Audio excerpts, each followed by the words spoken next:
السلام علیکم پیارے دوستوں اور بچوں، السیف مورل سٹوریز، السیف کہانی گھر میں خوش آمدید۔ میری آج کی کہانی کا عنوان ہے لالچی کوا۔ کسی جنگل میں ایک کوا رہتا تھا۔ وہ کھانے پینے کے معاملے میں بہت لالچی تھا۔ جب بھی وہ کسی جانور کو کوئی چیز کھاتے پیتے دیکھتا تو اس پر جھپٹ کر چھین لیتا۔ ایک دن کوے نے دیکھا کہ ایک لومڑی گوشت کا ٹکڑا کھا رہی ہے۔ کوے نے دل میں سوچا کہ یہ گوشت کا ٹکڑا میرا ہونا چاہیے۔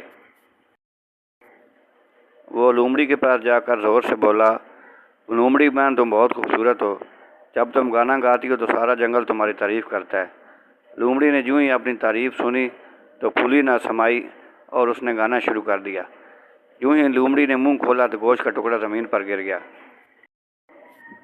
کوا فوراً جھپٹا اور گوشت کا ٹکڑا لے کر اڑ گیا، لیکن جیسے ہی کوا گوشت کھانے لگا، گوشت اسے گلے میں اٹک گیا اور کھانسنے لگا۔ دوسرے پرندے اس پر زور زور سے ہنسنے لگے کہ لالچ ہمیشہ نقصان دیتا ہے۔ میری آج کی کہانی کا سبق، لالچ ہمیشہ نقصان دیتا ہے۔ جو چیز محنت سے حاصل نہ کی جائے وہ خوشی نہیں دیتی۔ دوسروں کا حق چھیننا ہمیں رسوا کر دیتا ہے۔ میری کہانی اگر اچھی لگے میرے چینل کو لائک کریں، سبسکرائب کریں۔ انشاءاللہ مزید اسی طرح کی اچھی کہانیاں آپ تک پہنچتی رہیں گی۔